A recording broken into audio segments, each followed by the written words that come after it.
ছাত্র দলের সাবেক সফল সভাপতি, বর্তমান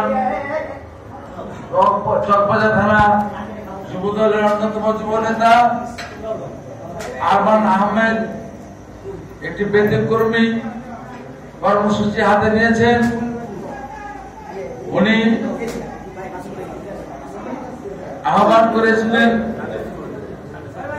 সবাই যেন দেশনেত্রী বেগম খালেদা জিয়ার সুস্থতা দীর্ঘায়ু কামনা করে নফল রোজা রাখে এবং গতকাল রাতে সবাই সেহরি খেয়ে নফল রোজা রেখেছে এবং আজকে ইফতারের ব্যবস্থা করেছে। এখানে কোরআন খতম দিয়েছে, যে মাদ্রাসার ছাত্ররা আছে তারা দিনভর এখানে কোরআন খতম দিয়েছে।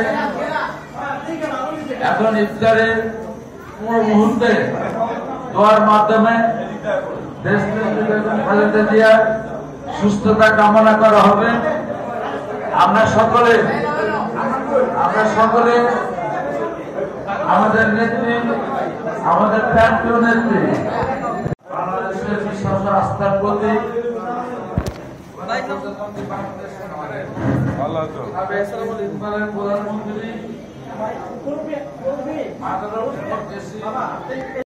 কামনা করে আমরা দোয়া করব। বিভিন্ন ধরনের গুজব আমাদের কানে আসে। 20-25 মিনিট আধা ঘন্টা আগে আমাদের দেশনেত্রী বেগম খালেদা জিয়া চিকিৎসায় নিয়োজিত যে ডাক্তার জাহিদ, উনি একটি প্রেস ব্রিফিং করেছেন যে উনি গুজবে কান না দেওয়ার জন্য অনুরোধ করেছেন। উনি বলেছেন যে দেশনেত্রী বেগম খালেদা জিয়া আগে যেতে ভালো আছেন, সবাই ওনার জন্য দোয়া করবেন। আল্লাহ পাক যেন ওনাকে হায়াতের তৈয়বা দান করেন, দীর্ঘ নেখায়াত দান করেন। আজকের এই দোয়া মাহফিলে আমাদের মাঝে উপস্থিত হয়েছেন 29 নং ওয়ার্ডের সাবেক সফল কমিশনার, চকবাজার থানা বিএনপি সাবেক সাধারণ সম্পাদক, সহযোদ্ধা বন্ধু হাজী শহীদুল ইসলাম বাবুল উপস্থিত হয়েছেন। চকবাজার থানা বিএনপি সাবেক যুগ্ম সাধারণ সম্পাদক, প্রিয় সহযোদ্ধা বন্ধু আনিস রহমান আনিস উপস্থিত হয়েছেন। চকবাজার থানা বিএনপি সাবেক সাংগঠনিক সম্পাদক, 29 নং ওয়ার্ডের সাবেক জনতার কাউন্সিলর, প্রিয় সহযোদ্ধা ছোট ভাই শফিকুল ইসলাম রাসেল এবং প্রিয় বন্ধু হাজী সাবের হোসেন, উনিও চকবাজার থানা বিএনপি সাবেক সাংগঠনিক সম্পাদক এবং وإليك يرجع الأمور كله سره وعلانيته.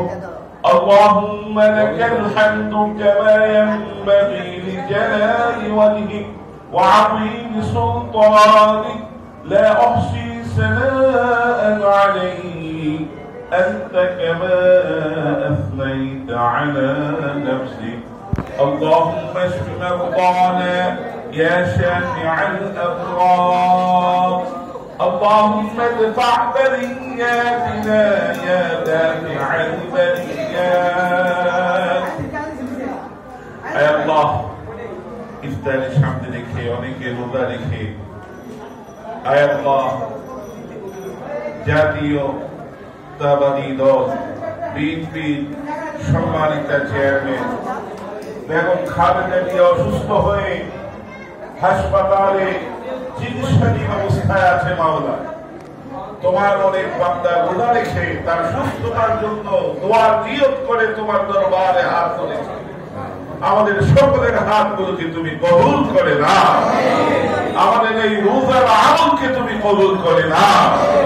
আয়াল্লাহ ইফতারের পূর্ব মুহূর্তে সারাদিন ক্ষুধার্ত থেকে আয়াল্লাহ ঠোঁটগুলো তৃষ্ণার্ত, আয়াল্লাহ ক্ষুধার্ত পেটগুলো খালি, এ অবস্থায় তোমার এই বান্দির জন্য এই বেগম খালেদা জিয়া আজকে জাতীয় ঐক্যের প্রতীকে পরিণত হয়েছেন। 18 কোটি মানুষের সকলের আকাঙ্ক্ষা প্রত্যাশা।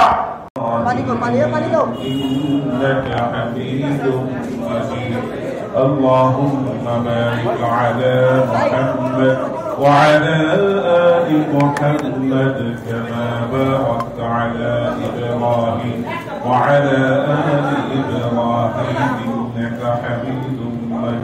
আমাদের ছাত্রদল যুবদলের নেতৃবৃন্দ এবং দোয়া করানোর জন্য আমাদের মাঝে উপস্থিত হয়েছেন সুনাম ধন্য মাওলানা আমাদের লালবাগ চৌরাস্তা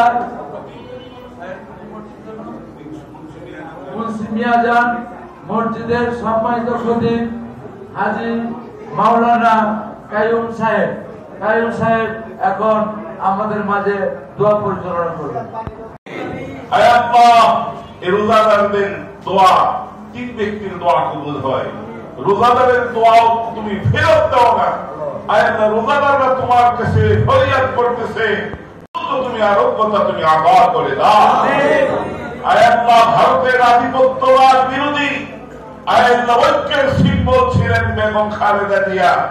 আয় আল্লাহ, এই ভারতীয় আধিপত্যবাদ বিরোধী এই প্রতীককে তুমি দীর্ঘায়ু নেক হায়াত তুমি দান করে দাও। আয় আল্লাহ, তুমি নেক হায়াত দান করে দাও। অনেক মানুষের চোখের পানি, আয় আল্লাহ, অনেক মানুষের দোয়া, অনেক মানুষের খাবার বিতরণ, আয় আল্লাহ, হাসি মুখের খালেদা জিয়াকে আমাদের মাঝে আবার ফিরিয়ে দাও। আয় আল্লাহ, সুস্থ খালেদা জিয়াকে আমাদের মাঝে আবার ফিরিয়ে দাও। আমাদের দোয়া তুমি মাহবুব করিও না বাবা। আয় আল্লাহ, জনাব শহীদুল ইসলাম বাবু সাহেব, জনাব মিন্টু ভাই সহ আয় আল্লাহ আরো বিএনপির অনেক নেতৃবৃন্দ এখানে উপস্থিত আছে। সময় সংক্ষিপ্ত, না বলতে পারছি না বাবা। সকলকে তুমি সুস্বাস্থ্য আবাদ করে দাও, সকলকে মিলেমিশে ঐক্যবদ্ধ হয়ে ভ্রাতৃত্ব সৌহার্দ্য আচরণ করে একে অপরের প্রতি সহানুভূতিশীল আচরণ করে শান্তিপূর্ণ অবস্থা বিরাজ করে আগামী দিনে কাজ করার তৌফিক দিয়ে দাও বিরহমাতিকে। আইতাছে 1 মিনিটে।